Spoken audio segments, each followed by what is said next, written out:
tout cas, bienvenue. Il y a la conversation. Déjà, plusieurs ont pu donner leur ville ou leur région d'habitation, de résidence. Et on a vu qu'il y avait un peu de toute la France qui était présente. Donc, bienvenue. Je me réjouis de partager avec vous ce sujet, qui est un sujet un peu délicat, d'une certaine manière, parce que on marche sur des œufs quand on parle de la dyslexie, tellement il y a de choses qui sont dites. Donc, moi, je vais vous donner aujourd'hui, ce soir, un regard qui est influencé très fortement, même quasiment complètement, par la pédagogie de la parole. Et la pédagogie de la parole, c'est une approche pédagogique que j'ai développée qui s'inspire de plusieurs approches, de plusieurs études, de plusieurs recherches, de plusieurs lectures. Et quand même, pour rendre à César ce qui est à César, le pilier central de la pédagogie de la parole, c'est la logopédagogie qui a été développée par Elisabeth Nuit-Vaillé, qui est une dame assez âgée, qui a passé les 80 ans, 85 peut-être même, au moins 80 ans, et qui habite du côté de Montpellier d'ailleurs, et qui a écrit un livre qui s'intitule L'école des illusionnistes, voilà, et qui a changé ma vie d'enseignant d'ailleurs. Quand j'ai découvert en 2013, ça a été pour moi une révolution. Et puis ensuite, j'ai eu l'occasion de me former avec elle, et puis j'ai eu l'occasion de pratiquer la logopédagogie.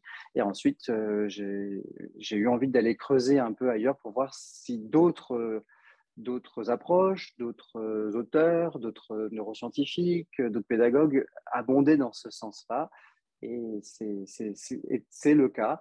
Et c'est comme ça que j'ai enrichi finalement, moi, mon regard sur la logopédagogie et que j'ai développé la pédagogie de la parole qui intègre aussi l'importance du mouvement, l'importance du mouvement et des émotions, ce qui n'est pas présent du tout dans la logopédagogie. Voilà, donc c'est la particularité de la pédagogie de la parole, c'est qu'il y a la logopédagogie, mais aussi toute la dynamique du mouvement, toute la dynamique aussi émotionnelle. Je suis facilitateur qualifié en discipline positive pour la classe. Je suis aussi animateur accompagnant certifié Brain Gym, voilà, depuis 2019. Donc, tous ces outils-là, évidemment, se nourrissent de la pédagogie de la parole et la rééducation, qui est comment dire, la mise en pratique un petit peu, la partie concrète de l'iceberg, on va dire. Voilà, bienvenue aux personnes qui nous ont rejointes là juste ces dernières secondes. Pensez à couper vos micros pour éviter les bruits, les bruits parasites. Je me suis permis, et je le signale d'entrée de jeu, d'activer l'enregistrement de cette visioconférence. J'ai eu plusieurs personnes qui m'ont demandé si c'était possible. Je n'enregistrerai pas, par contre, les échanges qui aura lieu après, parce que c'est aussi le principe du Reduc Live, c'est de pouvoir avoir des échanges en toute liberté. Donc, je n'enregistrerai que la partie exposée. Voilà. Et puis, de cette manière, chacun pourra se sentir libre de pouvoir prendre la parole sur la deuxième partie. Alors, je vais plonger dans une partie de tout un ensemble pour vous parler très simplement de la dyslexie. Et puis même, là, je vais plonger dans la partie 10. Hop là, je le décale un petit peu. Évidemment, moi, je vais cibler la dyslexie, c'est le thème de ce soir. Je ne vais pas aborder tous les autres troubles, même s'il y en a certains qui vont se croiser un petit peu à certains moments et qui pourraient être englobés, mais on va rester focalisé sur la dyslexie. Comme je vous le disais, je ne vais pas m'éterniser sur tout l'aspect très théorique et puis très connu de la dyslexie. Je vais juste donner quelques petits éléments de rappel. Si vous voulez creuser un peu plus cette partie-là, Internet est riche d'informations, même s'il faut trier, mais vous avez pas mal de choses. Donc la question, c'est que vous a-t-on dit sur votre enfant, que vous a-t-on dit sur votre enfant ou sur l'enfant que vous accompagnez? Quel regard on a donc sur la dyslexie? C'est ça le thème de ce soir. Alors, à propos de la dyslexie, justement, quelques généralités pour démarrer. Il y a Blandine qui nous rejoint, que j'accepte, voilà, qui rentre dans la salle. Bienvenue Blandine, je ne sais pas si tu m'entends. On démarre. Donc, à propos de la dyslexie, quelques éléments. Simplement, 5% en moyenne, dit-on, des enfants et adolescents sont atteints d'un trouble dyslexique aujourd'hui. Et on dit qu'on a découvert qu'il y a des facteurs génétiques qui s'expriment, puisqu'il y a 2 à 3 fois plus souvent, c'est plus présent chez les garçons. Donc, on retrouve cette tendance-là en tout cas. Ça, c'est un élément, un chiffre de départ. Ce qui m'intéresse un peu plus, c'est cette définition que je trouve intéressante de la dyslexie, qui est donnée par, si je ne me trompe pas, par Ghislaine Wettstein-Badour, dont je vais parler un peu plus après. Donc, c'est une affection génétique qui génère des difficultés persistantes dans l'apprentissage de la lecture, de l'écriture, de l'orthographe chez des enfants normalement scolarisés, ne présentant pas de déficit sensoriel ou intellectuel. Oh non. Donc, ça, c'est un élément important, ne présentant pas de déficit sensoriel ou intellectuel, parce qu'il faut faire la part des choses sur cet aspect-là. Il y a quelqu'un qui a son micro activé, si c'est possible de penser à bien le couper pour éviter d'entendre les bruits en plus. Le premier, voilà, point de départ, affection génétique, donc évidemment qui impacte, c'est quelque chose qui est important dans cette définition, c'est que c'est une pathologie, enfin une pathologie, c'est un terme que je mets ici, mais qui n'est pas tout à fait juste, c'est un trouble, donc on n'est pas, voilà, on n'est pas vraiment dans la pathologie. Bon, je ne vais pas jouer sur les mots, je ne vais pas rentrer dans ce détail-là, il y en a qui pourraient être choqués d'utiliser le terme pathologie, d'autres qui trouveront ça normal, donc bon, qu'on n'en tient pas rigueur ou que ce n'est pas le point le plus important ce soir. En tout cas, l'important, c'est que ça porte sur tous les aspects du langage écrit et évidemment beaucoup la lecture, évidemment, c'est le point central, mais aussi sur l'écrit. Et puis, j'ai marqué l'orthographe, d'ailleurs, c'est présent aussi, c'est présenté dans la définition de départ, même si on fait aujourd'hui, voilà, clairement la part des choses entre la dyslexie et la dysorthographie, ce n'est pas la même chose. Toujours est-il que dans la dyslexie, souvent, il y a évidemment un impact fort sur l'orthographe aussi. Et d'ailleurs, beaucoup d'enfants dyslexiques sont aussi dysorthographiques, mais pas toujours. Autre élément, c'est que ce n'est pas, et c'est important de le dire parce qu'il y a parfois des confusions, la dyslexie ne porte pas sur le langage oral. Donc ça, c'est simplement pour mettre les choses au clair. Par contre, si ça ne porte pas sur le langage oral, c'est vrai qu'un enfant qui a un retard d'acquisition de langage, une perturbation, eh bien, ça peut annoncer ce trouble-là. C'est quelque chose que l'on retrouve en tout cas souvent, pas toujours. Il y a des enfants qui ont des perturbations souvent autour de 3-4 ans encore, où on peut se poser des questions, puis finalement, il n'y a pas de trouble diagnostiqué, mais c'est possible. Sur le plan neurologique, et puis c'est là que c'est intéressant aussi d'aller porter notre regard, ce qui a été observé par IRM d'ailleurs, eh bien, c'est qu'il y a une anomalie, et je l'ai marqué ici, dans la répartition des centres du langage dans le cerveau. Donc, on a dans notre cerveau des centres du langage et il y a une répartition anormale de ces aires du langage, de ces centres du langage dans le cerveau. Donc, on va y venir un peu plus en détail et je termine simplement avec quelques généralités qui sont un rappel, quelques signes de repérage de la dyslexie, le retard d'acquisition de la parole peut en être un, je dis bien peut en être un, ce n'est pas obligatoire, mais ce que l'on trouve aussi souvent, bien évidemment, c'est des difficultés de prononciation des mots, donc liées à la difficulté, le retard d'acquisition de la parole, mais aussi à la discrimination des phonèmes, donc ce qui n'est pas la même chose. Discriminer, différencier chaque phonème de la langue, alors pour nous, de la langue française, et puis aussi des difficultés de reconnaissance des formes et de l'orientation dans l'espace. On va trouver ce genre de difficultés qui vont être annonciatrices ou en tout cas permettre de porter un certain soupçon sur une possible dyslexie. Bon, voilà. Je passe sur ces généralités. Je pense que ce sont des choses qui sont d'une part faciles à trouver et puis assez connues, peut-être un peu moins cet aspect-là, le côté neurologique, qui va nous intéresser à juste titre, puisque Ghislaine Wettstein-Badour, dont je parlais, dont j'ai utilisé la définition pour la dyslexie, a écrit un livre, je vous ai mis ici la référence, donc Ghislaine Wettstein, ça s'écrit avec 2 T, S-T-E-I-N-Badour, a écrit un bouquin qui s'appelle « J'aide mon enfant à bien parler, bien lire, bien écrire ». Ghislaine Wettstein-Badour était pédiatre, elle est décédée en 2010. Elle a écrit plusieurs livres, elle a aussi créé la méthode Francia, qui est une méthode de grammaire. Et elle avait cet avantage ou cet intérêt par rapport à son travail en tant que médecin de pouvoir avoir accès à toute partie un peu technique et technologique aujourd'hui qu'est notamment l'IRMF et qui permet de voir un regard un peu plus, un peu plus précis sur le fonctionnement cérébral et de ne pas être juste dans la partie neuroscientifique qui consiste à observer, à faire des mises en situation, mais à pouvoir aussi compléter de ce regard, par ce qui se passe dans le cerveau.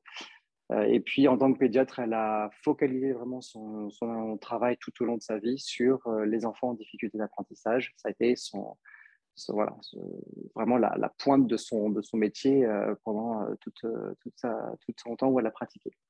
Donc, elle écrit ceci: des travaux réalisés par IRMF en 2003-2004 et au début de 2005 montrent sans ambiguïté que les dyslexiques montrent des dispersions anormales de leurs aires du langage dans les deux hémisphères.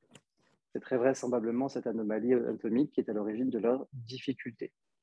Donc ça, c'est un premier point intéressant. Justement, tout à l'heure, je parlais de cette anomalie de la répartition des centres du langage dans les hémisphères. Et ici, on a une précision, elle nous parle de cette répartition anormale dans les deux hémisphères. Et puis, quand on creuse un petit peu dans son travail, dans ses recherches, c'est qu'il y a les centres du langage qui sont répartis anormalement, notamment dans l'hémisphère droit. D'ailleurs, je crois que c'est ce qu'on voit. Voilà, c'est ce elle va mettre ici quand elle parle de la rééducation qu'elle propose. Elle propose une rééducation phonologique intense et elle dit une rééducation phonologique intense et prolongée modifie l'anatomie de leur cerveau en faisant disparaître les centres du langage égarés dans l'hémisphère droit et redonne ainsi toute sa priorité à l'hémisphère gauche.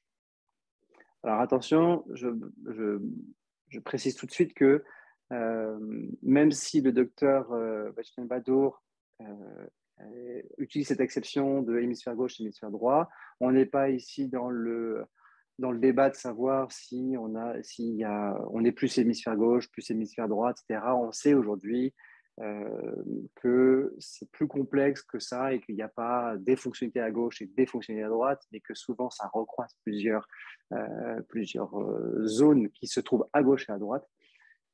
Toujours est-il que ce qu'elle observe, c'est que normalement, les aires qui se trouvent traditionnellement, qui se trouvent dans l'hémisphère gauche, notamment l'aire de Broca par exemple, mais aussi l'aire de Wernicke, eh bien, chez les enfants dyslexiques, se trouvent de manière normale, elle utilise le terme égaré, dans l'hémisphère droit. Égaré parce que ce n'est pas leur place normalement, ce n'est pas là que ces aires du centre du langage devraient se trouver. Et puis, c'est ce qui a été observé par IRMF, c'est qu'il y a cette disposition cérébrale qui est un fait.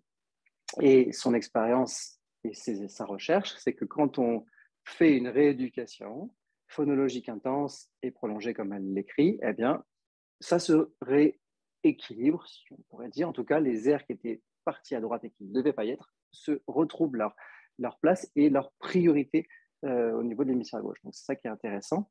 Une autre citation de Westenbadur aussi, qui dit « Le rétablissement du fonctionnement analytique de l'hémisphère gauche et l'extinction de l'hémisphère droit dans la lecture efface les signes caractéristiques de la dyslexie chez les enfants qui bénéficient de cet entraînement. » Donc, elle parle bien d'une activation ou d'une sollicitation plutôt des hémisphères. Si on redonne à l'hémisphère gauche sa priorité, alors elle parle du fonctionnement analytique. C'est vrai que du fait de la composition et des aires cérébrales présentes dans la partie gauche, on considère souvent que l'hémisphère gauche est un hémisphère analytique, même si évidemment que le chemin de l'analyse ne concerne pas que l'hémisphère gauche, évidemment, mais l'hémisphère gauche joue un rôle primordial dans la fonctionnalité, cette fonctionnalité qui est l'analyse. Voilà. Donc voilà ce que nous dit le docteur Westenbadur sur ses observations et sur ses travaux.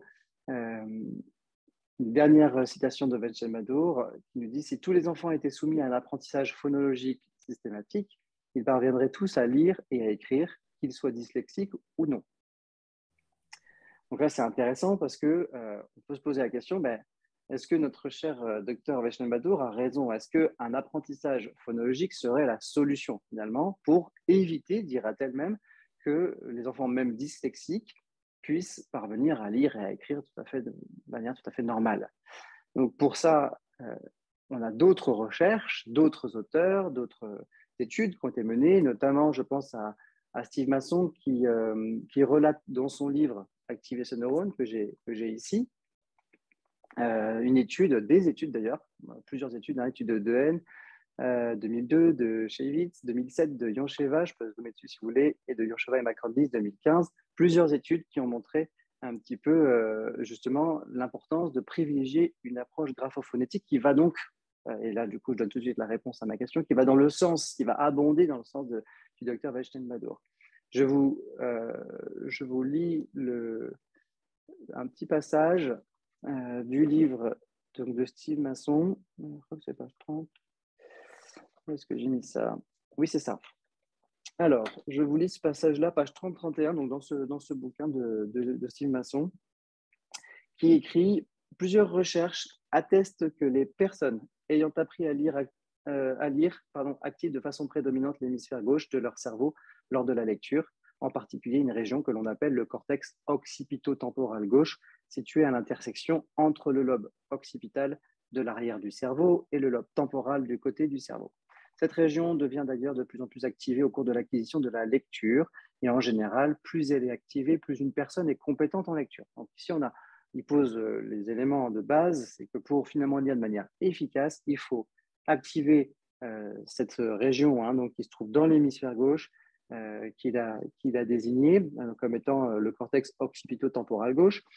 Et il nous dit ensuite, pour apprendre à lire, il est donc souhaitable d'activer cette région. Or, des études montrent que l'activation de la région occipito-temporale gauche dépend de la stratégie de décodage des mots utilisés. Une stratégie globale consistant à reconnaître l'image globale du mot sans porter attention aux composantes du mot, c'est-à-dire des lettres, active davantage la région occipito-temporale droite, alors qu'une stratégie graphophonétique consistant à identifier le son des lettres composant un mot active plutôt la région occipito-temporale gauche. Pour appliquer le principe d'activation neuronale dans le contexte de l'acquisition de la lecture, il ne suffit donc pas d'activer le cerveau en lisant, il faut activer le cortex occipito-temporal gauche en encourageant l'élève à recourir à une stratégie de décodage graphophonétique des mots. D'ailleurs, de nombreux travaux prouvent qu'une approche graphophonétique d'apprentissage de la lecture est nettement plus efficace qu'une approche globale. Voilà, un extrait de ce livre-là qui nous dit clairement que c'est l'approche graphophonétique qui est la plus efficace pour pouvoir rentrer efficacement dans la lecture. Lui ne parle pas de la dyslexie, on est d'accord, simplement sur la façon d'entrer dans la lecture, et c'est clair. D'ailleurs, il va mettre ce schéma-là dans son bouquin, et il va dire, et je vous lis aussi le petit passage, la figure ci-dessus, donc ici que je vous montre, illustre le principe d'activation neuronale dans le contexte de l'apprentissage de la lecture. Les zones grises représentent les régions activées. Dans cet exemple, non seulement les neurones sont activés, c'est la première condition, c'est que les neurones doivent s'activer, bien sûr, pour un apprentissage, mais ce sont les neurones connus pour jouer un rôle clé dans l'apprentissage de la lecture qui sont activés. Donc ici, c'est la condition 2, les neurones pertinents pour l'apprentissage visé sont activés. La région grise du bas est le cortex occipito-temporal associé à l'identification des lettres, et la région grise du haut est le cortex temporopariétal gauche lié au traitement des sons du langage. Voilà, simplement pour aller jusqu'au bout de son travail, notamment cette étude-là, des études qu'il cite. Et puis on a aussi Dehaene qui est un psychologue cognitiviste, qui est assez connu aujourd'hui quand même, qui nous dit que la lecture, par la voie directe ou orthographique, qui mène en parallèle des lettres au sens, ne devient efficace qu'après plusieurs années de lecture par la voie phonologique. Donc oui, Westenbadur ne se trompe pas, en tout cas sur l'objectif ou le pilier central. Et pour entrer dans la lecture, quel que soit le profil de l'enfant, l'approche phonologique, et puis il faudrait, je pense, préciser graphophonétique, eh bien, est essentielle. Bon, ça, c'est un point de départ. Maintenant qu'on a posé ça, on va aller un petit peu plus s'intéresser aux causes, finalement, de la dyslexie. On a parlé un petit peu par le biais de Westenbadur de cette idée de répartition normale, mais ça, c'est d'un point de vue anatomique. Voilà. OK. Maintenant, on va aller un petit peu plus loin. Petit rappel pour certaines d'entre vous, peut-être découverte pour d'autres, mais ce point de départ est essentiel. C'est juste que je reparle des circuits du traitement de l'information qui sont fondamentaux. C'est un point fondamental à comprendre pour pouvoir aller plus loin. Vous êtes en train de m'écouter, vous êtes en train de voir une information visuelle, votre cerveau traite l'information. C'est ce que tout fait le cerveau en permanence, il traite l'information qu'il capte par les sens. Et il y a deux façons de traiter l'information au niveau cérébral. Il y a un premier circuit qu'on appelle les circuits réflexes à commande externe, qui sont très intéressants et très importants parce qu'ils nous permettent de passer directement de la perception à l'action. Donc le traitement est rapide. Le paradigme de ces circuits, c'est l'espace. Donc on est dans une dimension spatiale. C'est ce qui nous permet de réagir en fait dans une situation bien évidemment d'urgence, mais pas que. Là, tout d'un coup, si je sais pas moi, si la sonnerie SMS de votre téléphone se met à sonner, vous n'allez pas analyser, vous allez réagir. D'ailleurs, c'est d'ailleurs tout le piège des smartphones aujourd'hui avec les notifications, c'est qu'on entend, on voit, hop, on réagit, on va voir tout de suite. Puis en plus, il y a tout un jeu hormonal qui se met en place avec ce système de notification. Bref, toujours est-il qu'on perçoit, on agit. Il y a un deuxième type de circuit qui permet de traiter l'information, qui traite l'information aussi. Ce sont les circuits conscients à commande interne. Deuxième type de circuit. Et ce qui est intéressant avec ces circuits, c'est que leur paradigme, le paradigme de ces circuits, c'est la temporalité, c'est la chronologie. D'accord. C'est donc un paradigme très différent des circuits réflexes, qui sont un paradigme spatial. Ici, on a un paradigme temporel, chronologique. Vraiment, c'est une action après l'autre, cause, conséquence, etc.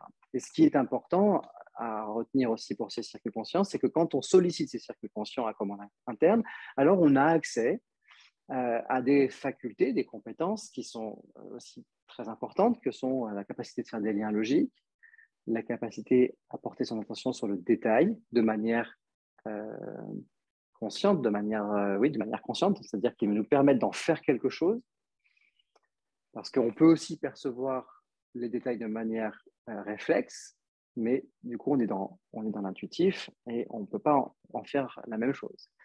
Et c'est ce qui nous permet d'accéder aussi au sens. Les circuits conscients vont notamment solliciter ou activer l'aire de Wernicke, qui est l'aire du sens finalement, dans le sens de la signification, le sens que l'on donne aux choses.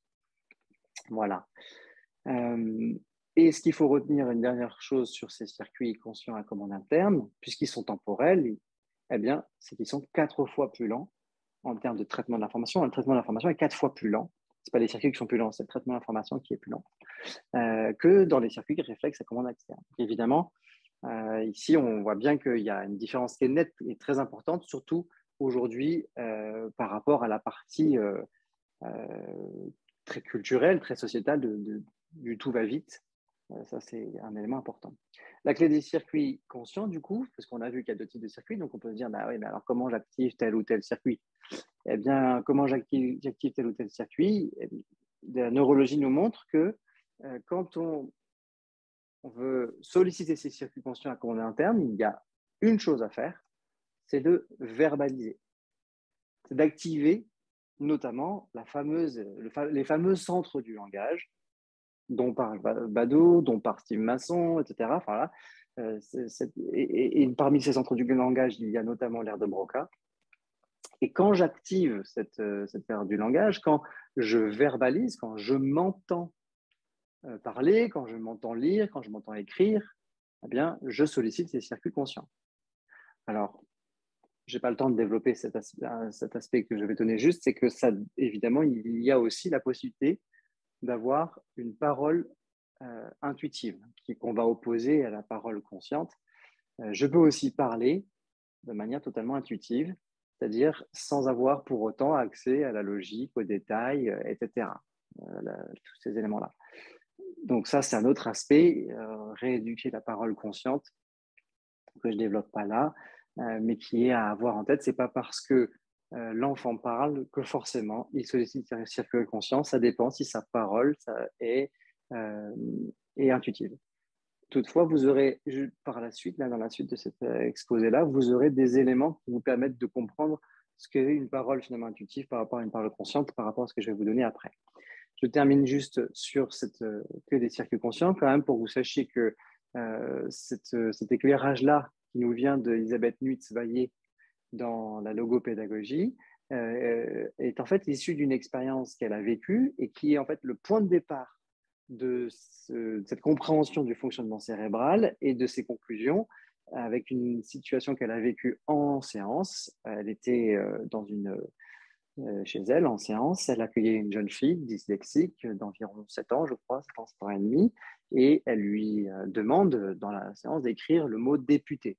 Avec ce gros avantage, et dans député, on entend tous les sons, en tout cas, c'est assez facile. Enfin, les graphèmes, on l'entend tous, donc c'est assez facile à écrire. Et cette jeune fille écrit député, enfin, comme elle peut.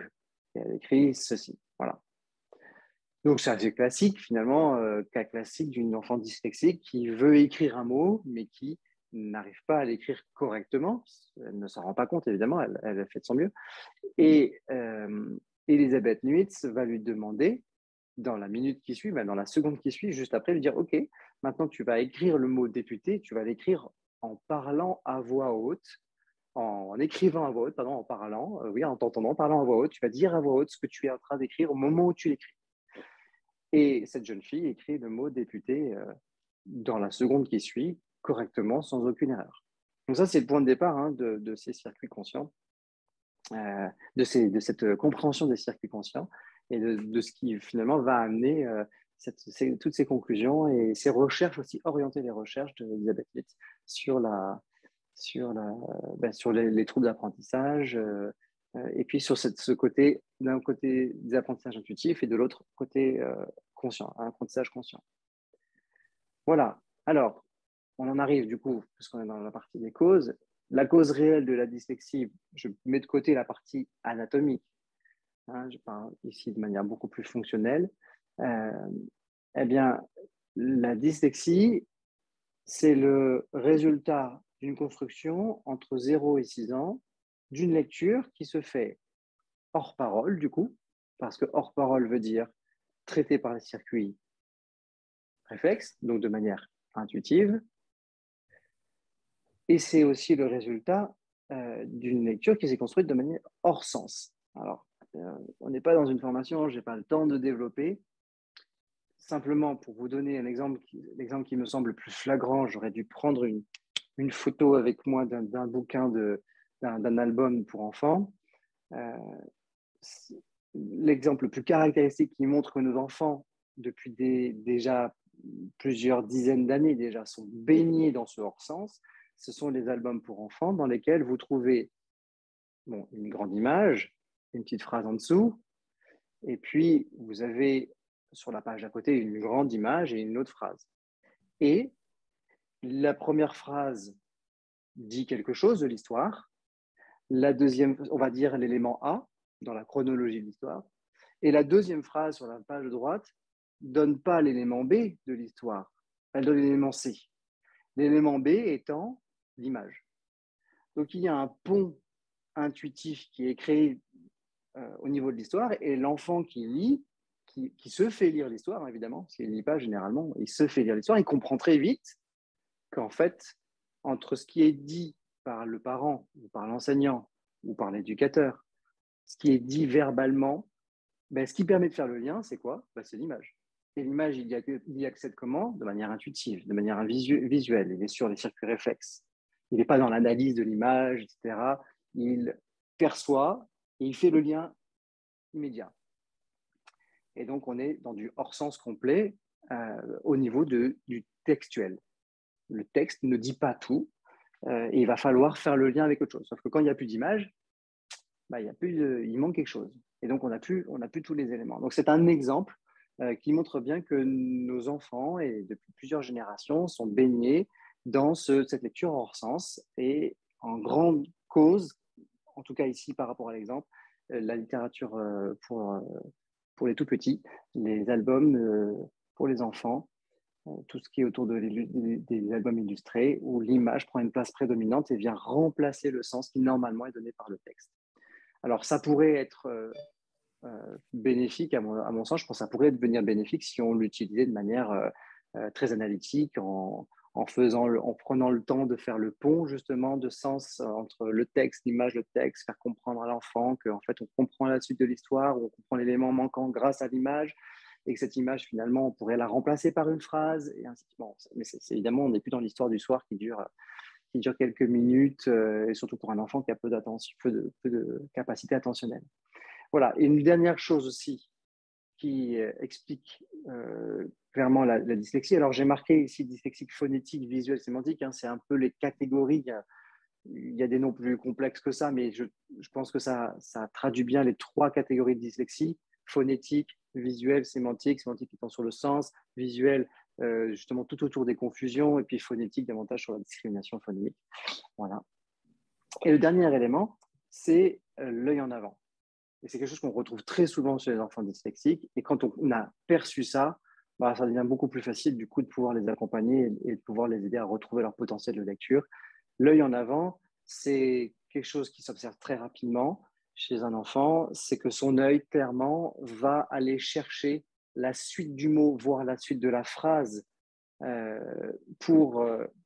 pendant la lecture. Donc, si l'enfant lit, je ne sais pas moi, les enfants sont en récréation, au moment où son œil normalement est porté sur enfant pour le lire, eh bien son œil est déjà parti en avant, c'est-à-dire sur la suite de la phrase, aller capter les autres mots pour aller capter le reste de l'information finalement. Et il n'est plus en conscience sur sa lecture, il est déjà parti ailleurs alors qu'il est censé être en train de lire ce mot-là. Et c'est quelque chose que moi j'observe en séance. J'ai une jeune fille que j'accompagne actuellement qui a 9 ans et qui a des grosses difficultés, non pas au niveau sémantique, mais au niveau phonétique et visuel. C'est très compliqué de lire à voix haute le texte, de le déchiffrer.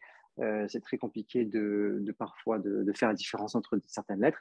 Et puis quand on met en place bien les outils pour que cet œil en avant, parce que clairement il s'observe très vite, s'arrête, eh bien il n'y a plus de confusion de lettres. Et il y a tout très rapidement, tout est relatif, je ne suis pas en train de vous dire que ça se fait en un claquement de doigts, mais sur quelques séances, eh bien, la lecture devient beaucoup plus fluide, il y a beaucoup moins d'hésitation, beaucoup moins de lenteur, et pourtant on n'est pas dans un travail de fluence, on n'est pas dans un travail de reconnaissance visuelle, on est vraiment dans quelque chose de très analytique, de très progressif, de très lent justement, et c'est ça qui l'aide à pouvoir retrouver de la vitesse. C'est assez paradoxal, mais c'est pourtant un fait. Bref, la cause réelle de la dyslexie, c'est clairement la lecture intuitive, cette lecture qui se fait hors parole, hors sens, avec souvent ce mécanisme de l'œil en avant. Ça peut aussi être le mécanisme d'une vision périphérique qui est intuitive aussi. Donc l'enfant lit avec sa vision périphérique et non pas avec sa vision fovéale. On aura l'occasion d'y revenir très brièvement tout à l'heure. Parce que je ne vais pas trop tarder, je voudrais qu'on puisse avoir un temps pour échanger, peut-être avoir des questions, et aussi pour échanger si vous avez des questions sur la rééducation, sur les outils que vous utilisez ou autres. Simplement pour aller plus loin, si on devait aller plus loin, donc on ne va pas faire ce soir, par rapport à ce que je vous ai donné comme information là, pour comprendre le développement des circuits intuitifs. Qu'est-ce qui fait que les circuits intuitifs se développent autant et sont si présents? Je vous ai donné un exemple avec les histoires pour enfants.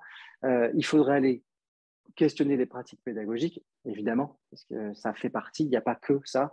L'école n'est pas responsable de tout, et heureusement aussi, il y a des très bonnes choses. Et en tout cas, je dis ça parce qu'il y en a plein, mais Evan Shelmadour notamment, dont j'ai déjà parlé, nous invite à questionner la période d'apparition des troubles. Elle précisera que s'il n'y a pas de perturbation notoire jusqu'au moment de l'apprentissage, donc jusqu'à l'entrée en maternelle, et même je dirais surtout pendant la maternelle, elle dira qu'il est sage de vérifier que ce n'est pas l'échec de l'apprentissage qui est en cause dans le trouble, justement. Voilà. Donc, elle parle des méthodes globales, semi-globales.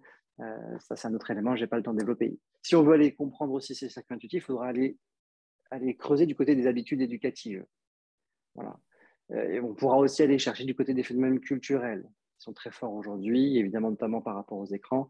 Et puis aussi, il faudra mettre en lumière cette question des profils cognitifs. Qu'est-ce qui fait qu'un enfant dans une même fratrie va passer par la même enseignante, avec la même approche pédagogique? Le premier va bien arriver, souvent c'est le premier qui arrive bien, et le deuxième va avoir des problèmes, ou le troisième va avoir des problèmes. Pourquoi? Donc là, il faudrait aller du côté des profils cognitifs. Ce soir, je ne le ferai pas, mais ça serait des éléments à creuser. J'aimerais Alors, je vais juste quitter ça parce que ce n'est pas le sujet. J'aimerais aller directement sur les clés, parce que quand même, c'est l'objectif aussi, c'est de donner des clés concrètes. Il y a quelqu'un qui a un micro activé, si vous pouvez veiller à l'éteindre, parce que du coup, j'entends des petits bruits parasites. Donc voilà, les clés, les remèdes, si je puis dire, à la dyslexie, qu'elle soit phonétique, visuelle ou sémantique, on va retrouver les mêmes outils. C'est ça qui est extraordinaire, c'est qu'une fois qu'on a cette base des circuits conscients, enfin, cette compréhension des circuits conscients, circuits intuitifs, cet éclairage que le problème est lié à ce hors-sens, à ce hors-parole et souvent à cet en avant, eh bien, on a des remèdes qui sont qui sont accessibles à tout le monde. Ça ne veut pas dire que ça se fait facilement, ça ne veut pas dire que ça se fait rapidement, il n'y a rien de magique, mais simplement, c'est-à-dire qu'on peut mettre en place le processus de rééducation, ça c'est clair. Et j'ai des parents d'ailleurs qui l'utilisent et chez qui ça fonctionne très bien, et pourtant ils ne sont pas ni spécialistes de quoi que ce soit, ni orthophonistes, ni rien du tout. Ce sont des parents à qui on a donné des outils, qui les appliquent, qui disent « Ah ouais, ça fonctionne ».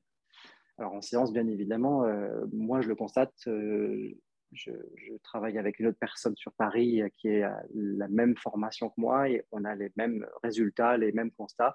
Voilà. Donc la solution principale, la clé principale, ça va être de développer deux choses. Première chose, la vue consciente. Évidemment, puisqu'on a notamment cet œil en avant, parce que la lecture se traite avec les yeux, ou en tout cas avec la neurovision, en tout cas.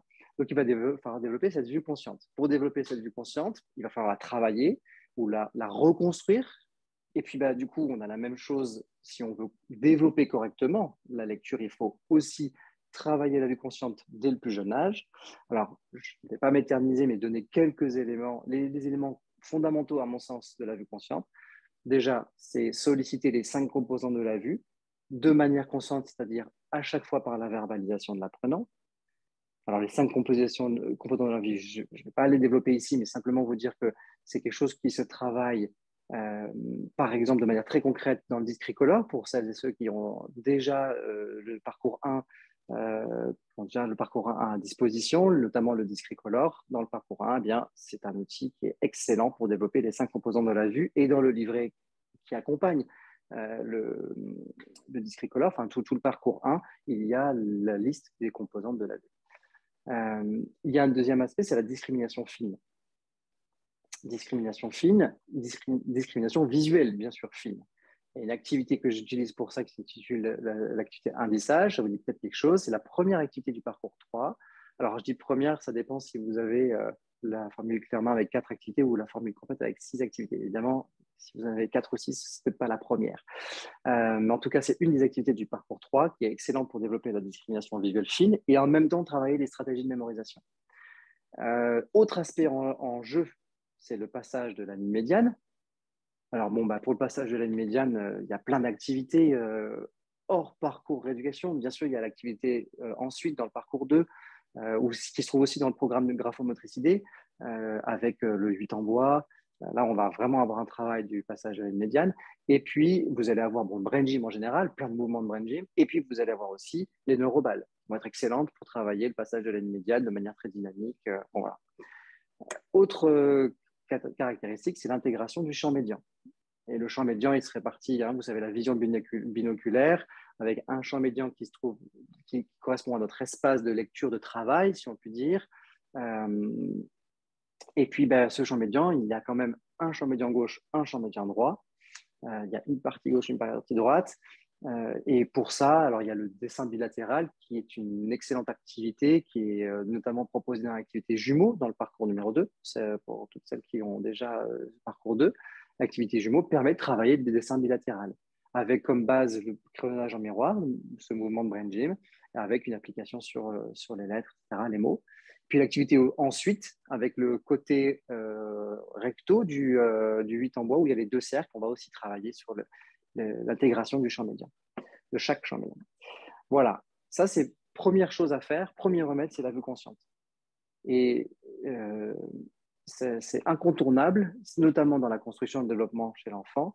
Évidemment, on va avoir besoin des outils que j'ai évoqués là, à partir du moment où ça devient problématique, ou alors si on veut le développer de manière ludique, autrement que par le meilleur moyen de le développer, tout ça, quasiment tout ça, c'est le fait d'être en extérieur, d'être dans la nature, dans le mouvement, dans l'échange verbal, etc. Ça, c'est le meilleur des moyens pour développer cette vue consciente.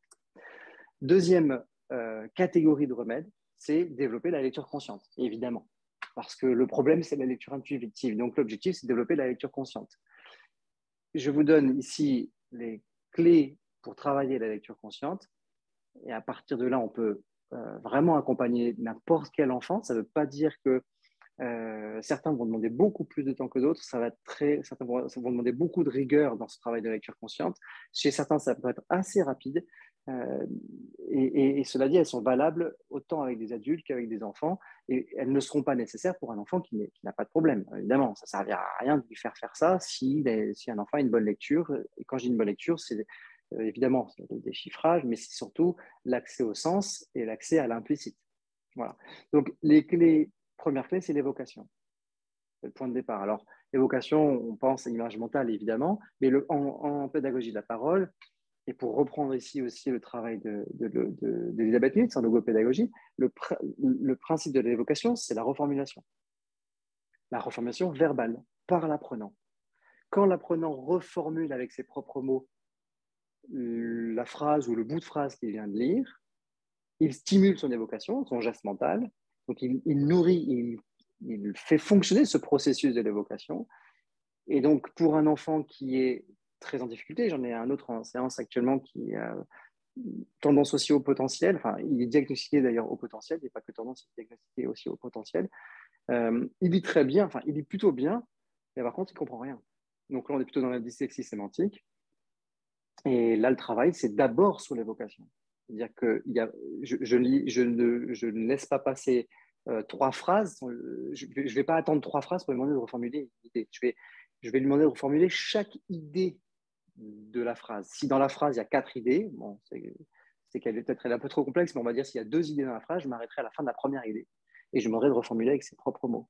Et rien que ce travail-là, au bout de 3 séances, nourri en plus par l'activité Story-Image qui se trouve dans le parcours 3. Donc, je fais référence à l'activité avec les images où on va travailler l'association d'idées, etc. Nourri par ça, hop, l'évocation se met vraiment en route et du coup, la mémoire du texte lit est beaucoup plus présente, beaucoup plus rapidement. Donc ça, c'est un élément. Il y a aussi l'activité évocation dans la fin du parcours 2, qui est la dernière activité du parcours 2, qui est très intéressante à mettre en place dans des petits moments, et même en séance ou à la maison. En séance, il ne faut pas le faire trop longtemps. À la maison, on peut le faire au cours d'une lecture du soir, par exemple, ou en journée. Deuxième clé, c'est le temps. C'est le temps. Alors, quand je dis le temps, c'est-à-dire de prendre le temps, c'est-à-dire d'amener l'apprenant en difficulté vers la lenteur dans sa lecture. Rappelez-vous, le paradigme des circuits conscients, c'est le temps. Donc, il va falloir revenir à la lenteur. Et là, vous voyez ce que c'est aussi peut-être vous commencez à voir un petit peu là ce que c'est qu'une parole intuitive, que j'évoquais tout à l'heure. Une parole intuitive, c'est une parole qui ne fait pas appel à l'évocation. Donc, l'enfant, il parle, mais il n'a pas d'image de ce qu'il dit. C'est un enfant qui parle certainement en vite aussi.